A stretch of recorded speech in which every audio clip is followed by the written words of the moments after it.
Magandang araw mga kaibigan. Gusto kong i-share sa inyo ang galit na reaksyon ni Atty. Roque sa plano na ipa-impeach si VP Sara dyan sa Kamara. Okay. Gusto ko ulit humingi ng panawagan, tulong. Paki-subscribe naman ang aking kaibigang vlogger, Olivia Canoy Balandang. Ang link ng kanyang channel nandyan na sa description box ng video na ito. Paki-click lang. Malapit na siyang maka 1,000 subscribers. Salamat sa mga naunang nag-subscribe. Asawa siya ng dati kong tauhan, Master Sergeant Paulino Balandang. Okay, sa programa niya sa SMNI kanina, talagang napuno ang salok. Galit na galit si Secretary Roque. Ang dating oposisyon, sabi niya, mga dilawan, mga pinklawan, nagsama-sama na. At sila na ang bumabangga sa tunay na oposisyon. So, sinong tunay na oposisyon? Ito na, Tatay Digong. So, nalaman niya na yung plano na ang mga communist, Makabayan Black, ipa-impeach si VP Sara na may basbas ni Speaker Martin Romualdez. That's the point of no return. Sabi niya, hindi na talaga mabubuo ang unity team pag matuloy yung planong pagpa-impeach kay VP Sara. Okay. Pakinggan natin ang galit na Atty. Roque sa kanyang programa sa SMNI. Pero sa totoo lang, ang nangyayari, meron pong nabubuong bagong oposisyon. Hindi po dilawan pinklawan dahil sila po ngayon ay nagsasanib puwersa. Sino ba si Stella Kimbo? Nagpanggap nung una na siya ay supporter ng hinihinging budget ng Malacanang para kay VP Sara. Pero sa bandang huli, siya pa nagsabi, hindi 19 days, 11 days. Na ngayon po, sang-ayon kay Ka Eric, ay magiging basehan sa pag-i-impeach kay VP Sara. Pag natuloy po yung impeachment, that is the point of no return. Watak-watak na po tayo, lahat ng Pilipino, sa pula sa puti. Hindi po kongresista ang mga Pilipino na umaasa ng proyekto kung saan kumukuha sila ng tongpats. Ang Pilipino po, papanig dun sa tama, sa tingin nilang inaapi, sa tingin nila na sinisira dahil lamang sa ambisyon ng ilan. Pag ginawa niyo po yan, tapos na po talagang pagkakaisa. Asahan ninyo ang sambayanang Pilipino, hati. Do what is good for the Philippines. Santabi muna ang ambisyon. Napakagahaman nyo naman sa kapangyarihan. Hindi pa ba sapat na maging pang-apat sa hierarchy of power? Hindi ba sapat na tinuturing kayong Diyos na mga kongresista? Isipin nyo naman po ang kapanganan ng Pilipinas. Anong mangyayari sa atin kung watak-watak tayo pag nagkaroon talaga ng panibagong oil embargo? Hindi kasi kayo tumatanaw sa kasaysayan at ang dahilan kaya tayo dapat tumanaw sa kasaysayan para alam natin kung ano mangyayari sa ating kinabukasan.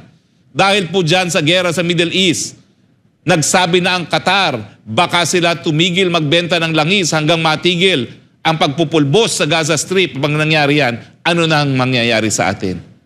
Dito nga lang sa gera ng Ukraine na hindi nga apektadong diretso ang ating supply ng langis dahil hindi naman tayo kumakalap ng nag-aangkop ng langis galing sa Russia, bumali-balentong na rin tayo sa taas ng presyo ng bilihin at hindi naman napapababa, Speaker, ang presyo ng mga bilihin.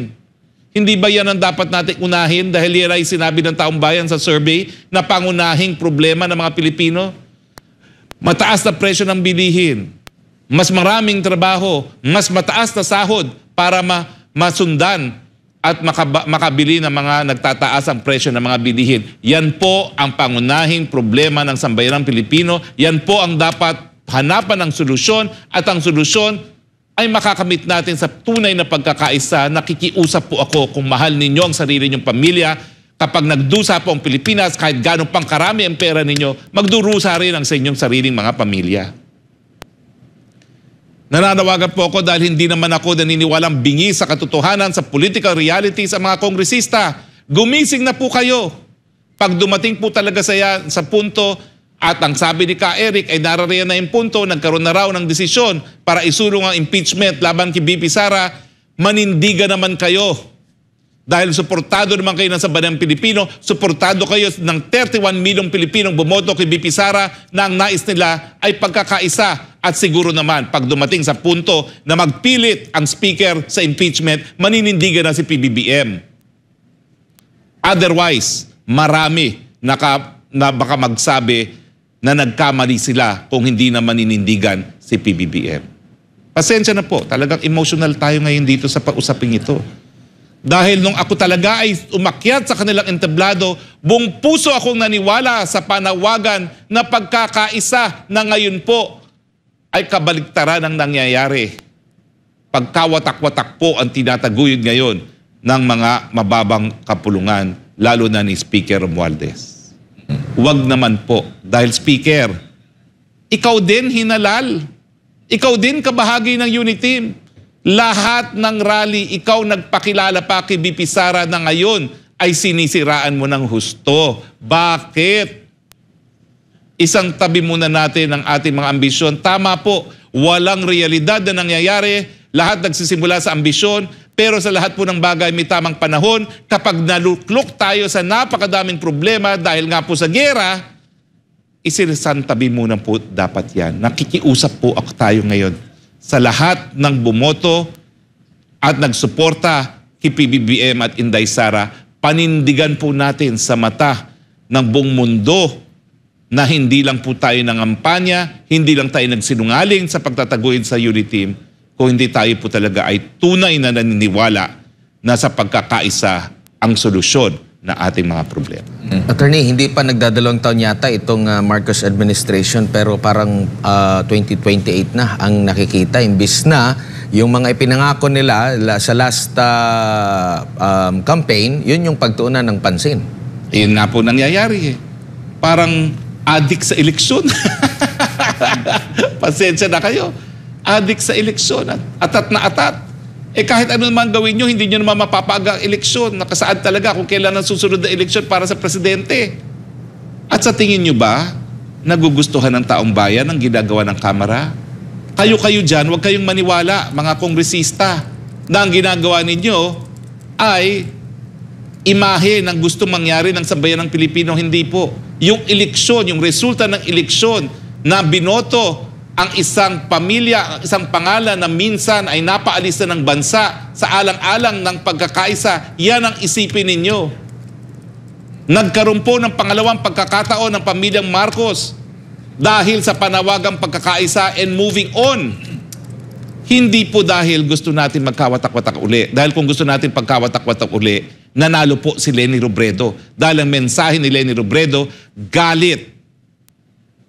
Kinakailangan makabawi sa mga kabalastugan na ginawa ng pamilyang Marcos. Pero tinalikuran po yan ng sambayan ng Pilipino at ang sabi nila, ang nais namin pagkakaisa para isulong ang interes ng bayan. Yan po ang katotohanan. Hindi naman po totoo na ang buong bayang Pilipino ay naging loyalist. Tumakbo po ng presidente ang Mrs. Imelda Marcos nung minsan. Isa po siya sa pinakahuling nakuhang mga boto. Tumakbo nga po ng vice-presidente si PBBM nung una. Hindi rin nagtagumpay. Pero sa pagkakataon ito na nagsanib puwersa ang Duterte at ang Marcos, napakita talaga nila na po pwedeng magkaisa. Hindi po loyalist ang mga Duterte ha. Nung 1986. Kaya nga po, pumasok sa larangan ng politika ang dating presidente Duterte, siya'y tinalagang officer in charge ng isang revolutionary government ni Cory Aquino. Ang nanay po ni PRRD ang namuno sa anti-Marcos movement sa Davao. Kaya yung pagkakaisang yan po ay simbolo na yung minsan magkatugali, pwedeng magsama para sa kabutihan ng sambayanan. Eh bakit po binabaliwala ngayon? Huwag niyo pong linlangin ang sarili ninyo na isipin na since time immemorial, lahat ng Pilipino loyalist. Hindi po. Ay, napapunta nga sila ng Hawaii. Hahatid daw sa Ilocos Norte, dinala naman sa Hawaii. At wag na po nating baliwalain ang mga napatunayan na. Meron po talagang tanging yaman. Meron po talaga mga biktima ng karahasan ng paglabag ng karapatang pantao. Pero sa kabila ng lahat na yan, ang sabi ng mamamayang Pilipino, magsama-sama na tayo at naging dahilan sa pagtatagumpay ng PBBM at Inday Sara Tandem sa kabila ng mga oposisyon na ang kinakalat ay politika ng galit, a politics and culture of hate. Bakit natin babaliwalain ngayon itong mga nakamit nating tagumpay nung eleksyon na nakalipas?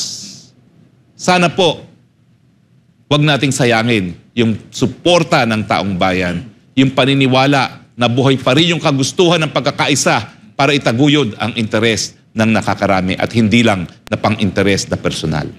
Attorney, hindi lamang si Ka Eric yung naging source natin tungkol dito sa plano nga ng pagpapatalsik kay Vice President Sara Duterte dahil mismo yung mga makakaliwang grupo, mga kongresista, mismong may plano o may balak na patalsikin ang Vice Presidente dahil sa issue doon nga sa paggamit ng 125 million pesos na confidential funds na noong 2022 without congressional authorization.